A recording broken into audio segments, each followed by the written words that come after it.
Let's rock, boys.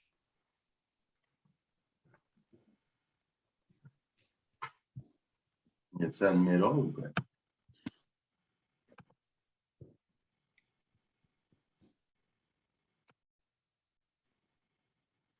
What's up, Beanie Boy? Ça fait longtemps qu'on t'a vu. Les boys and girls. Allumez vos caméras.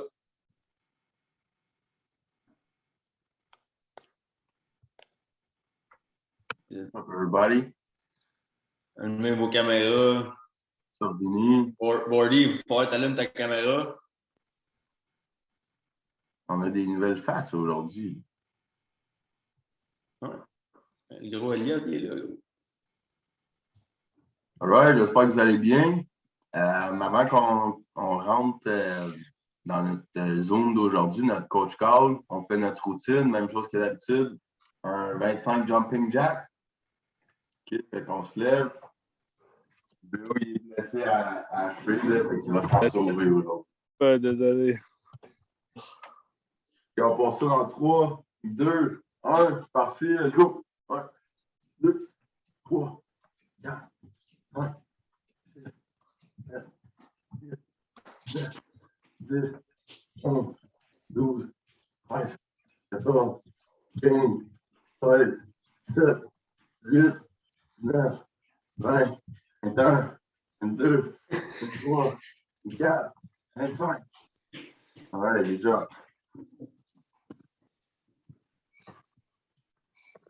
Donc, bonjour et aujourd'hui, on a Benoît-Olivier Groux, un gars de Gatineau, qui joue pour les Ducks de Anaheim.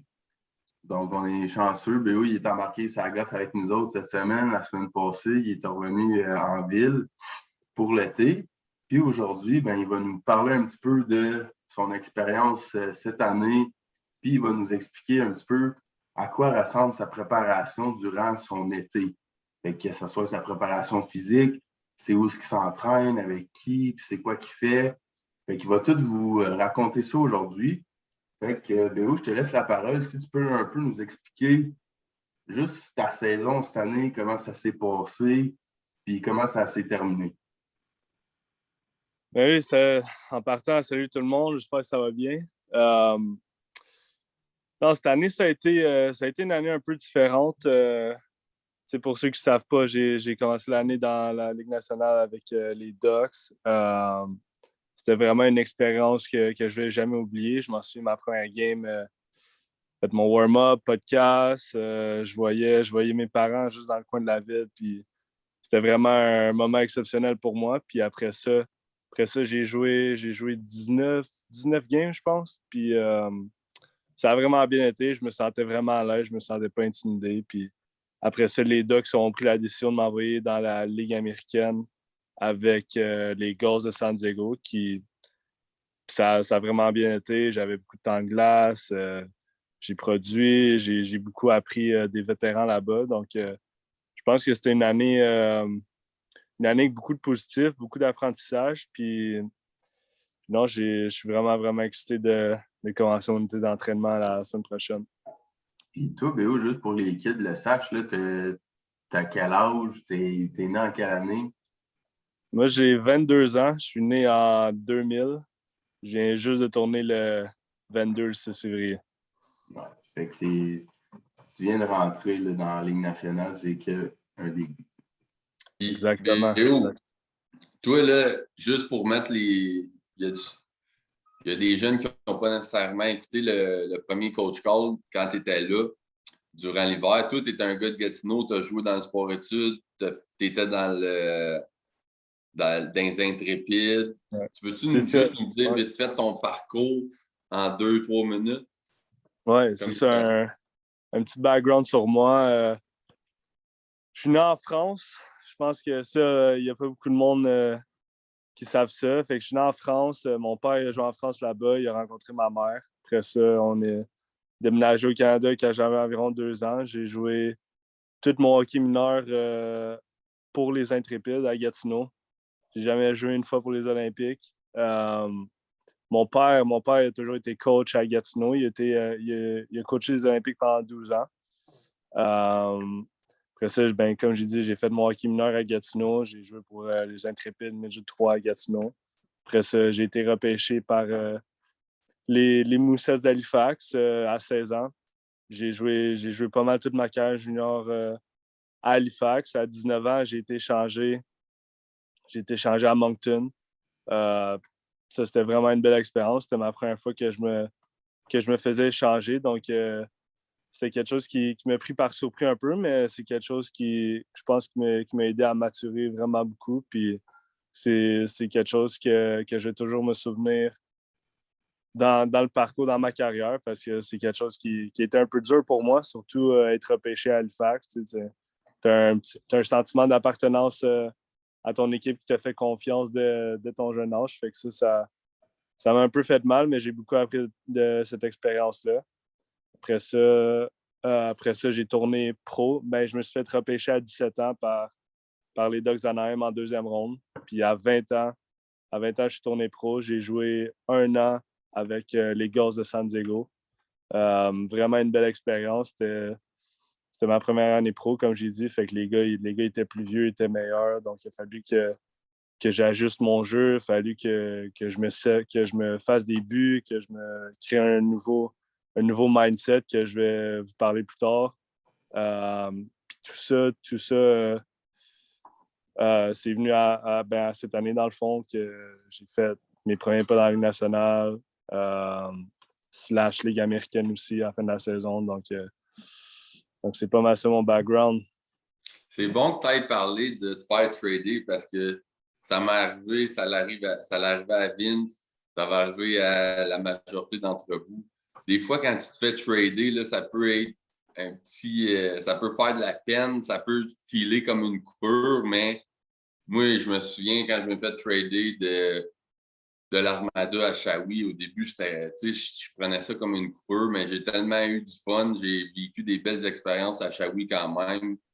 Dans la vie, tout arrive pour une raison, puis que ça soit une coupure ou que ça soit un trade, ben c'est souvent pour le bon. Vous ne le voyez pas nécessairement tout de suite.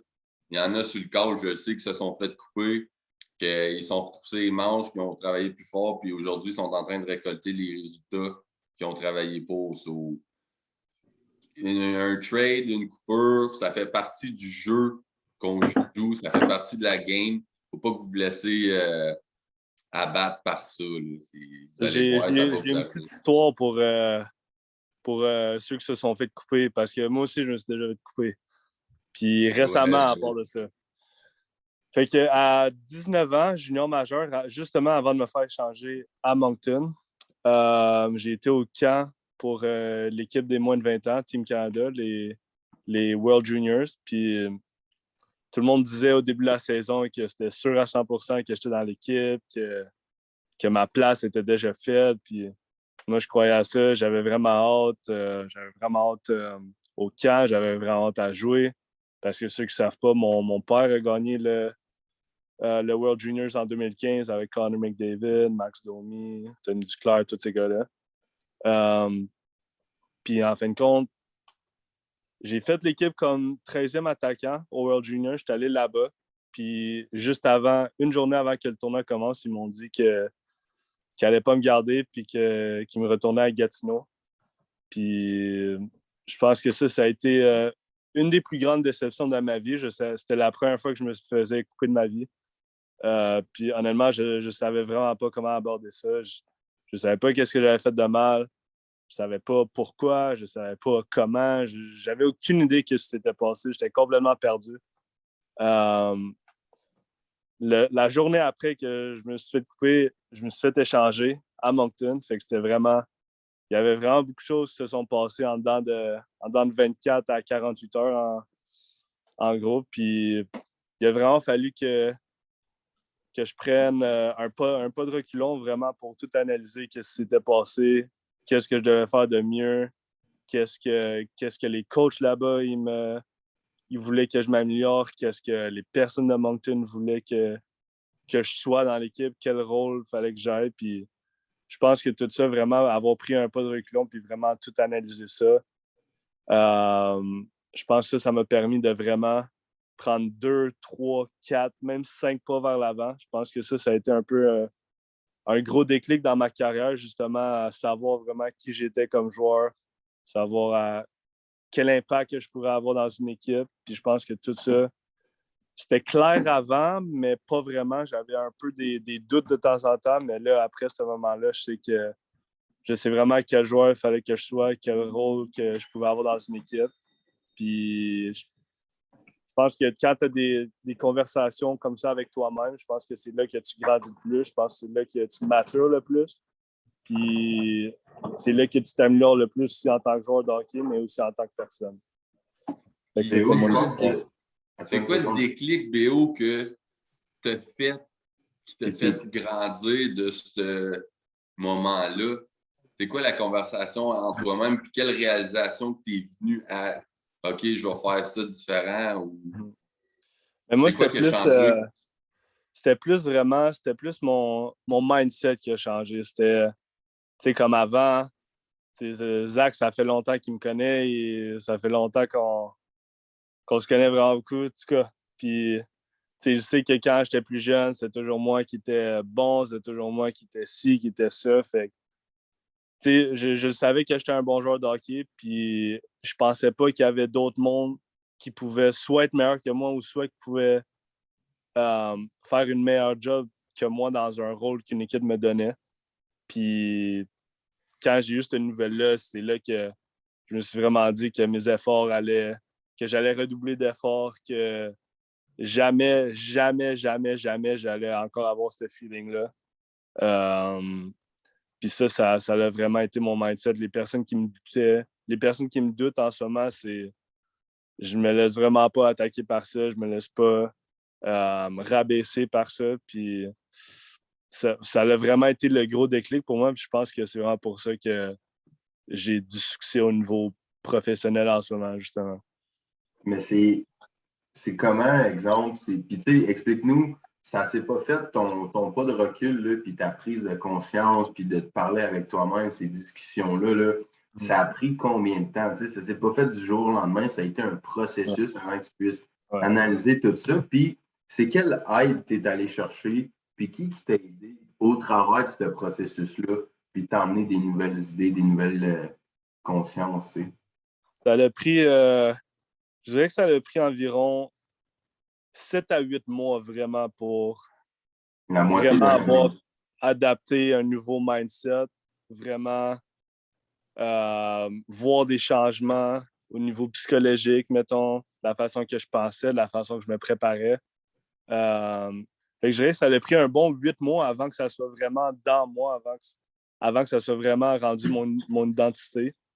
Puis l'aide que tu parles, j'ai un psychologue sportif en ce moment.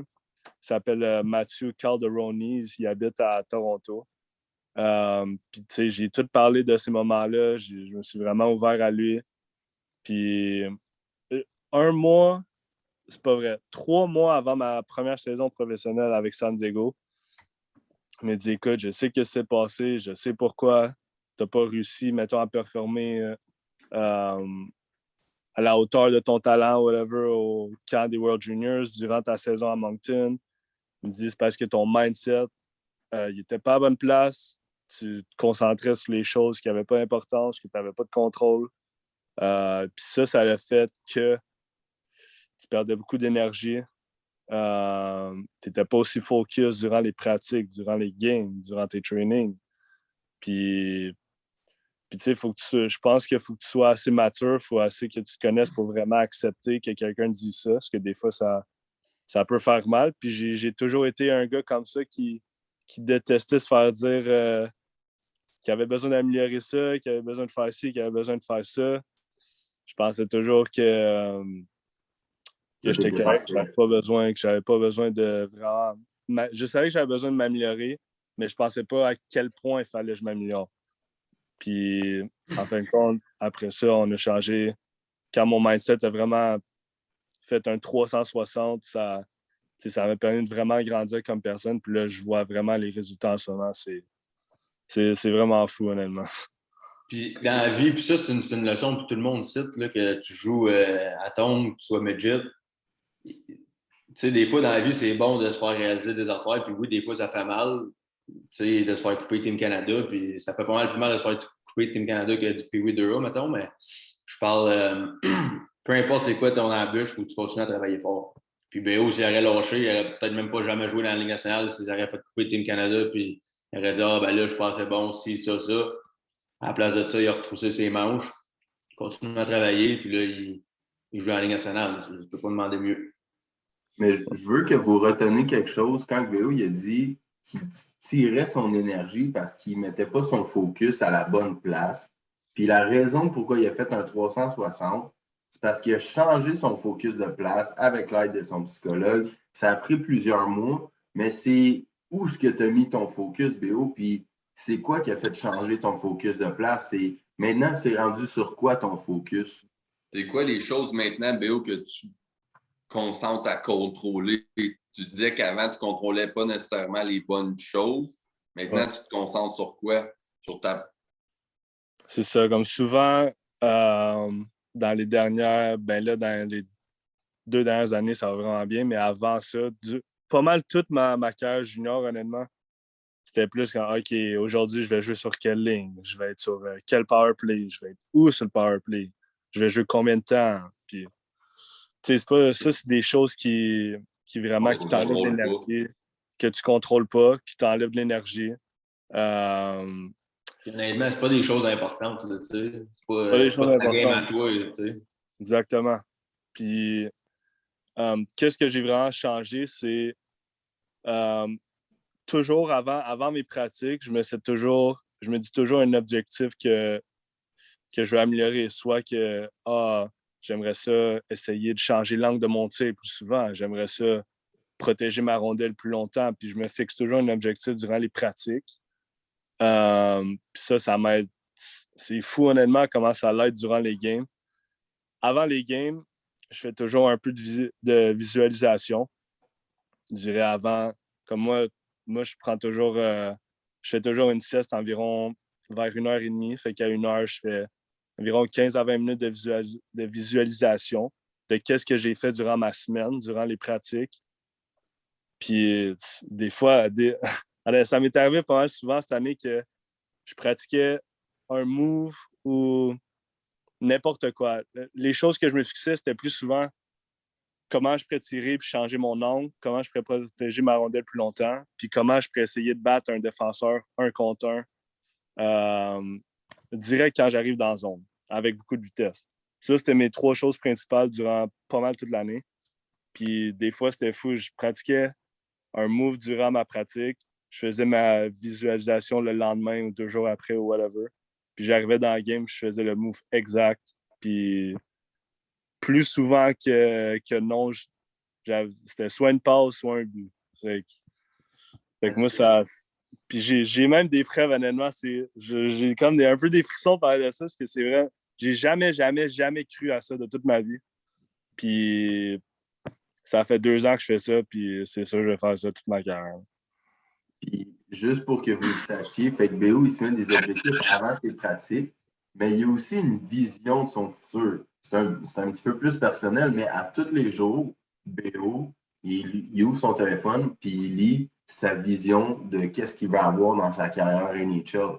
Fait qu'à tous les jours, au lieu de focuser sur des affaires pas importantes, ben, il lit sa vision et ses objectifs dans sa carrière pour le futur. Plus, quand il arrive à ses pratiques, il se met des petits objectifs comme ça. Fait c'est vraiment qu'est-ce qu'on essaie de vous apporter dans le Coach Call, puis c'est de vous déterminer une vision pour que vous mettez votre énergie puis votre focus sur quelque chose.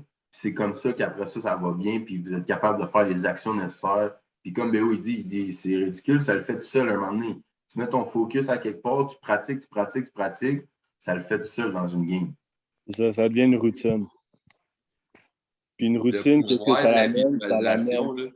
Le pouvoir de la visualisation, OK, c'est prouvé scientifiquement, les boys and girls, que quand on ferme nos yeux, puis là qu'on visualise pratiquer notre shot, ou moi, j'en faisais beaucoup de visualisation quand je voyais des entrées de zone des 2 contre 1, faire la passe across, tourner mes épaules, ton cerveau, tout le monde a joué aux lunettes VR, tout le monde en a déjà mis. Béo, t'en as déjà mis des lunettes VR? Ouais, déjà mieux. Fait que ça, les boys and girls, c'est la preuve que la visualisation, ça marche. Parce que quand tu mets les lunettes, là, tu penses vraiment, ton cerveau, il ne sait pas si c'est la réalité ou si c'est dans le monde VR. So, ton cerveau peut te jouer des trucs. Mais si tu comprends ça, tu peux utiliser ton cerveau à t'améliorer. Fait que BO, c'est vrai ça qui vient de vous confirmer. Puis nous aussi, on en parle souvent de la visualisation parce qu'on sait que ça marche. Puis votre cerveau, quand vous faites de la visualisation, il apprend, puis éventuellement, ça va devenir un automatisme. C'est comme si tu ferais des répétitions sur la glace quand tu fermes tes yeux, puis tu te visualises pratiquer ta shot, tu vois ta shot s'en aller dans le top corner, tu vois comment tu veux protéger ta puck, etc.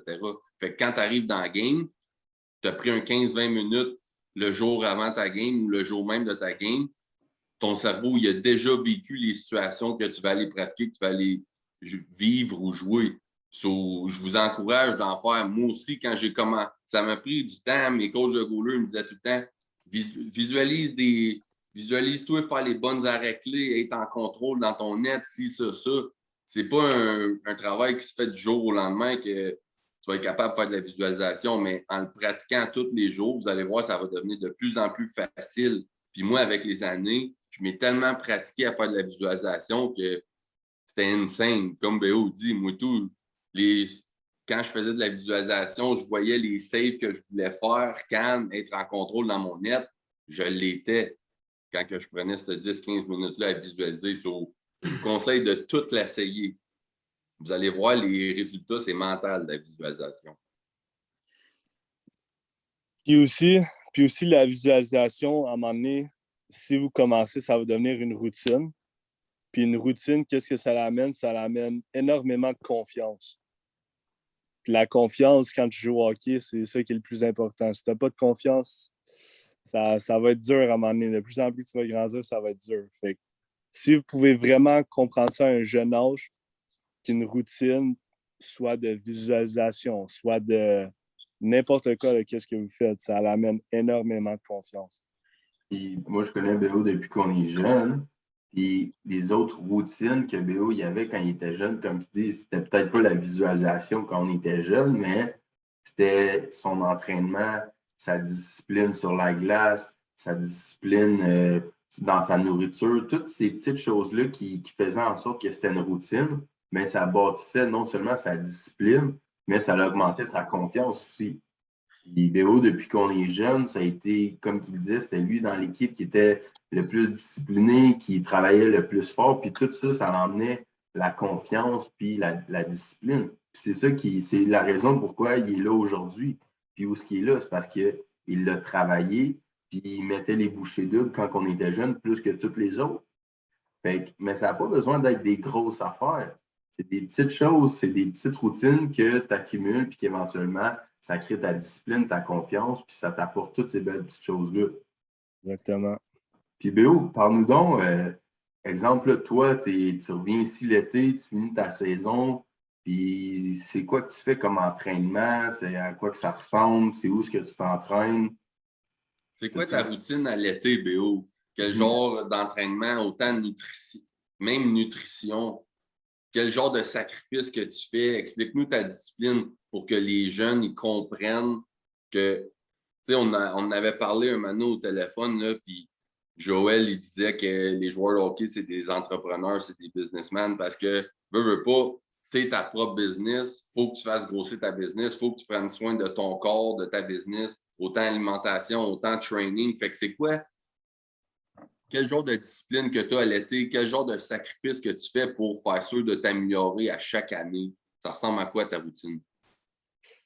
Avant de parler de ça, moi, il y a toujours quelque chose qui m'est resté dans ma tête. Ça vient de mon père. Je suis sûr que Vince l'a déjà entendu. J'ai entendu plus qu'une, j'ai entendu plus qu'une. Puis il l'a même pas dit à moi. Je l'ai juste entendu dans une conversation. Puis il me dit, ben pas il me dit, mais il a dit, un coach de hockey, c'est une job 24/7. Puis ça, je sais pas pourquoi, mais ça a toujours resté avec moi. Puis c'est la même affaire pour un joueur de hockey que moi, je pense. Un joueur de hockey, si tu veux vraiment jouer dans la Ligue nationale puis vraiment t'améliorer, pour moi, c'est une job 24 heures, 7 jours semaine. Puis, tu sais, même si la plus belle job. Exact, c'est ça. Comme en ce moment, je suis blessé, mais là, j'ai pris un peu de temps pour relaxer, tout ça, mais là, je viens juste de recommencer aujourd'hui, comme commencer de faire des petits stretching, petite activation, juste pour vraiment garder comme mon corps en shape, juste me garder sharp. Tu sais, c'est même pas obligé de faire des gros trainings ou quelque chose, c'est juste faire sûr que ton corps puis ta tête soit prête vraiment quand tu vas recommencer tes trainings d'été. Puis je recommence dans une semaine, je pense, une semaine et demie. Puis là, ça va faire 2 ans que je vais vraiment avoir la même horaire. Puis d'habitude, mon horaire durant la semaine, ben une semaine complète, c'est lundi, c'est jambes. Fait qu'une heure et demie de jambes. Mardi, upper body. Après ça, mercredi, c'est mon cardio. Fait que d'habitude, mon cardio, c'est j'arrive à l'aréna vers 10 heures environ. Puis on a une aréna qui n'a pas de glace. Il y a une des glaces qui n'en a pas. C'est juste du ciment. Puis on a mis tout plein d'affaires pour faire une heure et quart de CrossFit environ. Fait que ça, j'ai vraiment trouvé que ça allait améliorer mon cardio, ma puissance, absolument tout. Le jeudi, je recommence haut du corps. Vendredi, c'est bas du corps plus une heure de CrossFit après. Puis durant la semaine, ben là, ça va dépendre, mais le premier mois d'habitude, fait qu'en milieu juin, fin juin, je vais juste embarquer sur la glace 1 à 2 fois semaine, juste pour vraiment commencer à être en shape un peu, commencer à tout filer un peu, à tout recommencer à être normal, à juste être game shape un peu plus. Après ça, en juillet, août, c'est vraiment là que vraiment c'est vraiment intense. Comme là, je m'entraîne vraiment chaque jour. Je suis à la glace 4 fois semaine. Je fais du power skating durant les fins de semaine. Puis tu sais, là, je sais pas c'est quoi le groupe d'âge en ce moment, mais vous avez l'air un peu trop jeune pour sortir au bar puis boire de l'alcool, mais c'est sûr que j'essaie de limiter ça aussi durant pas mal tout l'été parce que pour moi, ça peut vraiment faire des ravages un peu sur vraiment comment tu t'améliores l'été. Puis, en tout cas, je sais que pour moi, ça marche vraiment pas. Fait que j'essaie vraiment de limiter Toi, ça. par exemple, à cet âge-là, un peu plus vieux, c'est l'alcool, les amis, les bars, tout ça. Mais pour les jeunes, c'est les PlayStation, c'est les sucreries, c'est rester en dedans quand il fait beau au lieu d'aller dehors, tu sais. C'est toutes ces choses-là. C'est ça, je sais, je m'en souviens quand j'étais jeune, je jouais toujours au PS3, PS2, puis je jouais à NHL avec mes amis. Je me couchais à minuit, 1 heure du matin. Mais le sommeil, puis là, je sais que vous l'avez déjà entendu souvent, mais le sommeil, c'est tellement important. Là, ça vous permet d'être frais mentalement le lendemain, frais physiquement. Ça permet à votre corps de se régénérer après des gros trainings, après de la glace. Le sommeil, l'alimentation, c'est vraiment, vraiment important. Puis là, si j'arrive pour l'alimentation durant l'été, euh, moi, je suis vraiment un gars qui aime ça bien manger, honnêtement. Euh, Fait que je dirais que l'alimentation, ça n'a jamais vraiment été un gros problème pour moi, mais durant l'été, si vraiment j'essaie de prendre beaucoup de muscles, je vais manger beaucoup, beaucoup de protéines, du saumon, du poulet, du bœuf, euh, avec aussi beaucoup de carbs, qui est du riz, des patates, des pâtes, mais en portion un peu modérée, justement, pour pas essayer de prendre trop de poids non plus. Puis le plus important, c'est les légumes. Je pense que vos parents l'ont sûrement tout déjà dit que les légumes, c'est vraiment important. Puis ça l'est vraiment. Je mange énormément de légumes durant l'été. Même le matin pour déjeuner, un smoothie avec des épinards, des fruits. Même des fois, je mets des brocolis dedans parce que des fois, je ne sais plus quoi mettre. Mais non, l'alimentation, pour moi, c'est vraiment ça le plus important. C'est ça qui va déterminer si tu vas prendre du muscle durant l'été. C'est ça qui va déterminer si tu veux perdre du poids durant l'été. C'est ça qui est. c'est même plus, je dirais que c'est plus important que le training, honnêtement. Puis, je veux juste pour faire un recap de tout ce que Béo il vient de dire, là, c'est pas du chinois, OK? Il joue dans la NHL puis il suit la même recette qu'on vous enseigne, que vos parents vous enseignent, mais il faut juste le faire. Puis c'est le fait de le faire qui est un peu plus tough la plupart du temps pour le monde. C'est du sommeil, de la bonne nourriture, des protéines, des carbs, des légumes. C'est de faire de l'hydratation, c'est de faire de l'entraînement physique au moins 4 fois par semaine durant l'été. C'est là qu'il se pousse, de faire son étirement. Vous savez toutes ces choses-là déjà, là. Mais c'est la discipline de la faire. Comme que Béou il dit, c'est une job 24/7. Fait que si tu n'es pas en train de t'entraîner ou tu n'es pas en train de faire du stretching, ben, tu es en train d'entraîner ton mental. Tu vois ta vision, tu lis tes objectifs, tu penses, tu fais de la visualisation. C'est sûr que Béo, il ne s'entraîne pas 7 jours sur 7, mais 7 jours sur 7, il pense au hockey. S'il s'entraîne 4 fois semaine, ben, les 3 autres jours, il est peut-être en train de visualiser, lire ses objectifs, faire du stretching. C'est pas toujours obligé de faire de l'entraînement ou tout ça. On se trouve un équilibre là-dedans, hein, mais c'est de faire toutes ces petites choses-là en instaurant une discipline là-dedans. Puis deux autres choses aussi une autre chose, excuse, que j'ai commencé à faire il y a 2 ans, puis je trouve qui m'a tellement amélioré, c'est que je me suis trouvé 3 gars dans la Ligue nationale que je trouvais qui me ressemblaient, soit qui avaient le même style de jeu,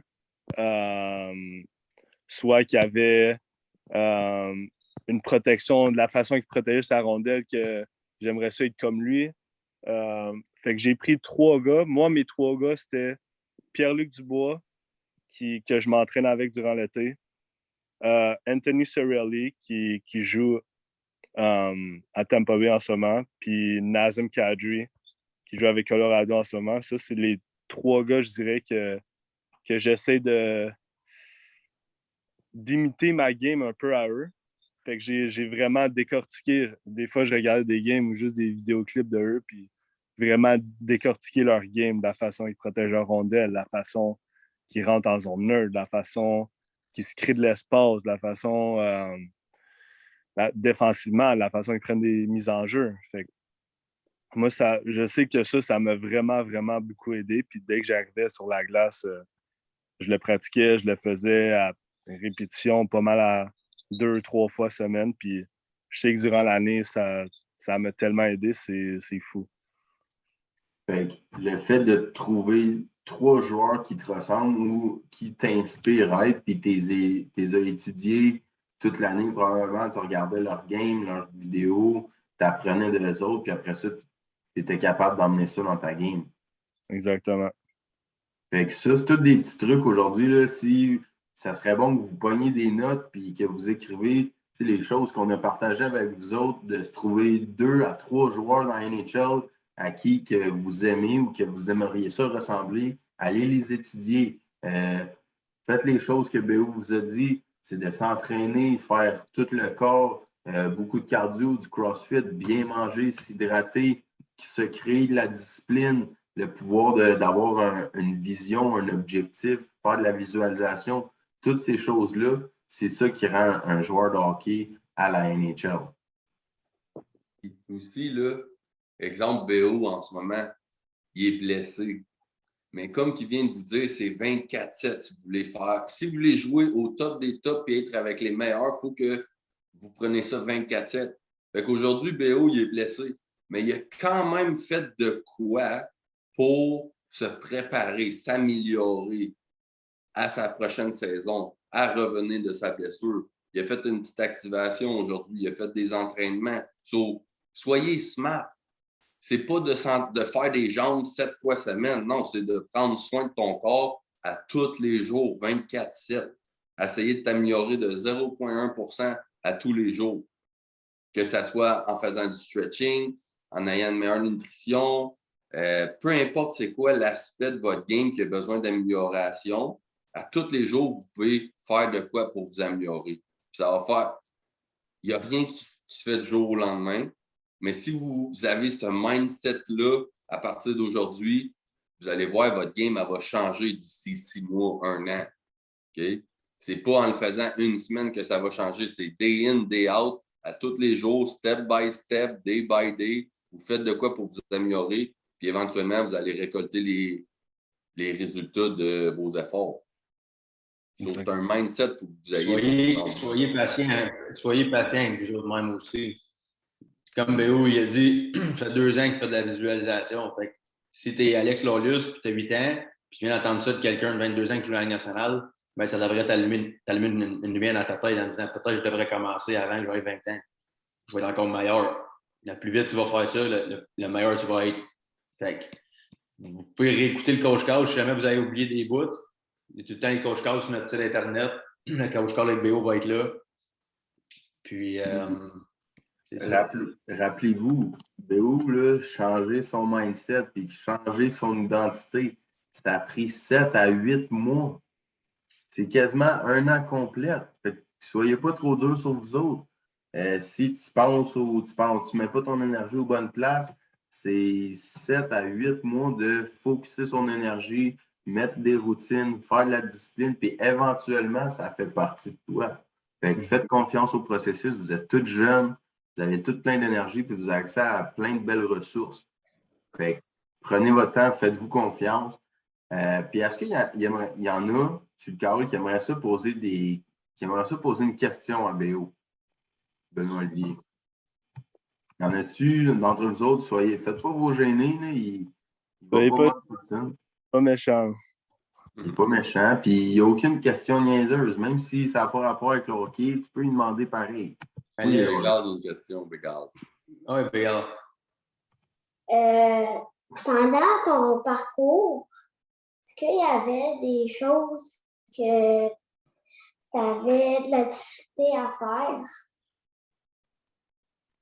Je pense qu'on vient de perdre BO. Non, il est là. Ouais, non, OK. que j'avais de la difficulté à faire. Est-ce que tu parles sur la glace, en dehors de la glace, des Sur choses la que tu glace. devrais améliorer sur la glace? Ben, une chose que j'avais vraiment de la difficulté, je dirais pas à faire, mais moi, quand j'étais plus jeune, j'ai jamais été un bon patineur. Jamais. Puis, je me suis toujours fait dire depuis que j'ai votre âge, de 10 ans, 11 ans, que j'allais jamais jouer Ligue nationale à cause que j'étais pas un bon patineur. Fait que ça c'était pas mal la chose que j'avais beaucoup de misère à faire un peu. C'était patiner vite, dans le fond. Puis, tu sais, ça m'a pris... Fait que je dirais que, mettons, ça m'a vraiment appris un bon 5 ans avant de commencer à être un bon patineur, puis vraiment être rapide, être quick, avoir des longues enjambées, être rapide dans des coins de patinoire. Fait que je dirais que c'était une des seules choses que j'avais vraiment beaucoup de misère à faire. Jusqu'à temps que je fasse des pratiques et que je monte un peu les ailes, comment faire des bonnes poussées. Là, ça a amélioré depuis ce temps-là. Jusqu'à temps que Zach il me montre comment jouer au hockey et patiner. Exact. Coach Jacques, gros. Thank you, Alex. Bordy, il y a une question et tout, Bordy. Sir Bordy. Est-ce que il y a quelque chose que tu as regretté? Que j'ai regretté? Oui. J'ai vraiment une chose que j'ai beaucoup regretté, puis ça, je pense que tout le monde devrait écouter en ce moment parce que c'est quelque chose que j'ai beaucoup vu de personnes qui ont eu beaucoup de problèmes à cause qu'ils étaient trop, comment je pourrais dire, qui avaient trop de pride, qui avaient trop d'ego. Qui avaient trop d'ego. Ça, j'ai toujours eu un problème avec ça quand j'étais plus jeune. J'avais une très, très grosse ego. Je détestais que le monde me dise quoi faire ou me dise comment faire. Dans la défaite, j'étais le pire. Ça, je pense que Zach s'en souvient, plus jeune. Mais ça, si c'est quelque chose que je regrette, ça, je le regrette vraiment, vraiment souvent, c'est de pas m'être ouvert à mes coachs plus souvent d'accepter leurs conseils, de ne pas m'être ouvert à mes coéquipiers des fois qui essayaient de m'aider ou qui essayaient de me motiver, puis je prenais ça de façon négative. Puis ça, je sais que ça m'a mis des bâtons dans les roues en grandissant. Puis c'est quelque chose que j'ai vraiment fallu que je change à un moment donné, surtout junior majeur. Fait que si ça, vous êtes capable d'éliminer ça de votre personnalité ou juste de votre mode de vie en général, vous partez déjà avec une longueur d'avance sur tout le monde. Good job, Gorgie. C'est une bonne question. Puis moi, je pense que c'est peut-être un regret, mais c'est un apprentissage aussi, je pense, que tu as eu avec le temps. C'est oui, là, peut-être tu le regrettes un peu, mais le fait d'avoir agi comme ça, ben aujourd'hui, ça t'a appris quelque chose. Puis, là, tu peux il te l'a enseigné aujourd'hui à Bordy, puis il l'a enseigné à tout le monde sur le Zoom, parce que c'est quelque chose qu'il a vécu. Fait que, enregistrer ça aussi comme message que tu vas faire des erreurs dans la vie ou tu vas peut-être regretter quelque chose, mais au lieu de le regretter toute ta vie, apprends de ça. Puis après ça, tu peux passer, puis que c'est plus un regret, ça a été un apprentissage. Exactement. On va prendre une autre question, Jérémy.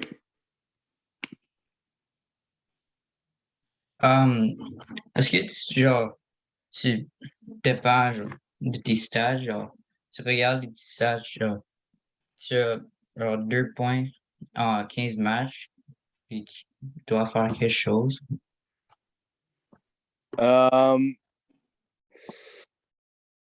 Ça aussi, j'ai toujours eu beaucoup de misère avec ça. Plus jeune, je regardais toujours mes stats. Je regardais toujours les stats des autres. Qui était en avant de moi dans les classements, qui était en avant de moi dans les points. Puis ça, c'était même sûr dans mon équipe des fois. Fait c'est sûr que ça, je l'ai toujours. Je dirais qu'en ce moment, surtout quand tu tournes au niveau professionnel, les points, ils n'importent plus vraiment. Fait que je porte vraiment, vraiment plus d'attention à ça. Mais ça c'est une autre affaire que j'aurais pu rajouter avant. C'est que tu aies 2 points en game ou que tu aies 20 points en 15 games. Ça n'a tellement aucune différence. Qu'est-ce qui importe vraiment? Comment tu agis sur la glace, comment tu réponds aux échecs un peu. Puis tu sais, peut-être que tu vas avoir 20 points en 15 matchs, puis les 15 prochaines, tu vas n'en avoir aucun. Peut-être que tu vas avoir 2 points en 15 matchs, puis les 15 prochaines, tu vas avoir 20 points. Tu sais jamais. Je pense que la seule affaire que tu peux contrôler, c'est vraiment ton effort à chaque game, de la façon que tu te prépares. Dans ta préparation, mais c'est comme, tu sais, moi, je me suis toujours dit, les durs du hockey sont toujours fair. Fait que, tu sais, si le dur du hockey voit que tu te prépares comme du monde, que tu as une bonne attitude, que tu travailles fort, que tu encourages, à un moment donné, je pense que tu vas être récompensé. Fait que je pense vraiment pas que les points importent vraiment. Puis ça, c'est un peu une relation toxique, Jake, qu'il faut que tu fasses attention parce que, encore là, le résultat final, c'est des choses que tu ne contrôles pas. Non. Tu ne peux pas dire, à soir, je veux faire un hat-trick. Moi, c'était une erreur que je faisais tout le temps. Je me concentrais rien que sur un blanchissage. Quand j'avais un premier but, ben là, j'étais fâché contre moi parce que je n'allais pas avoir de blanchissage cette journée-là. Il faut que tu trouves 3 points clés. Va checker notre ancien coach call sur les ABC. Ça va t'aider à, au lieu de te concentrer sur tes stats ou whatever, juste te concentrer sur qu'est-ce que tu contrôles. Puis si tu te concentres sur les choses que tu contrôles, tu te donnes des bien meilleures chances d'avoir une meilleure game que si tu te concentres sur des résultats. À soir, je veux un but, à soir, je veux une passe, etc. Pas juste ça, que ça fait aussi quand tu regardes tes stats, puis tu regardes les stats des autres personnes, ben là, tu te compares.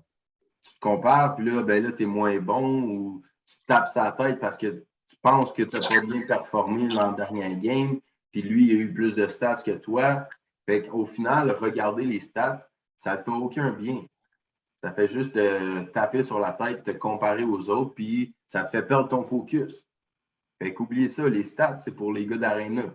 Okay? Fait Alors, remettez votre focus, puis apprenez de votre game. Vous le savez si vous avez une bonne game ou non. Apprends ta game, puis passe à la prochaine. OK?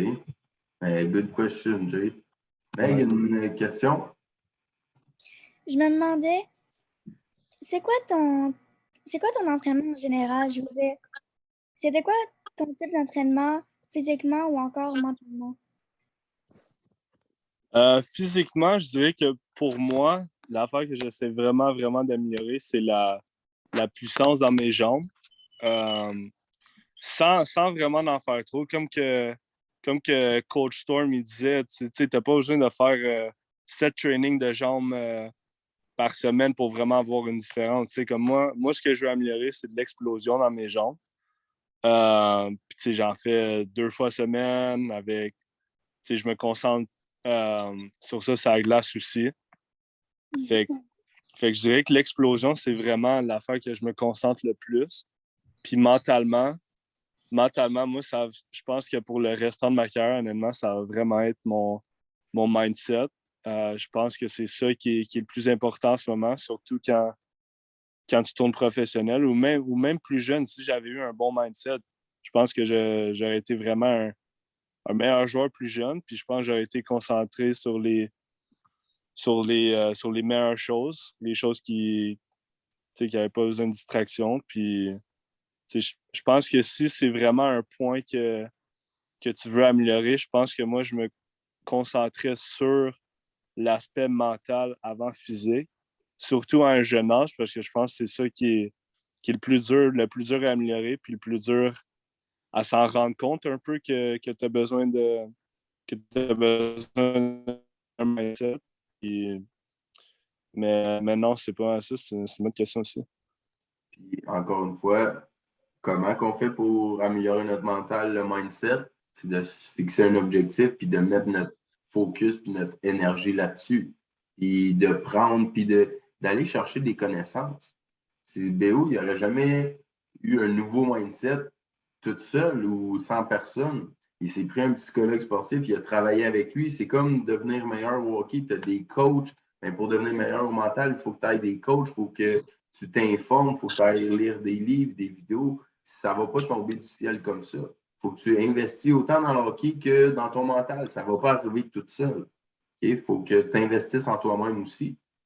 Exactement. Moi, je me suis toujours fait dire que le hockey, c'est 80% mental puis 20% physique. Puis ça m'a pris vraiment beaucoup de temps à le réaliser, mais c'est vrai. Parce que plus souvent que d'autres, il va plus avoir des bas que des hauts dans une saison.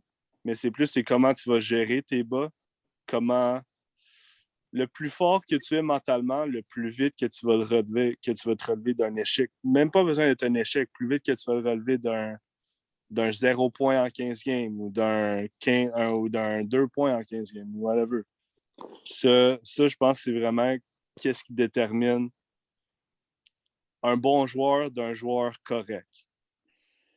Fait que moi, s'il y a vraiment quelque chose que vous pouvez retenir, pour moi, c'est ça. Un gros merci, Béo.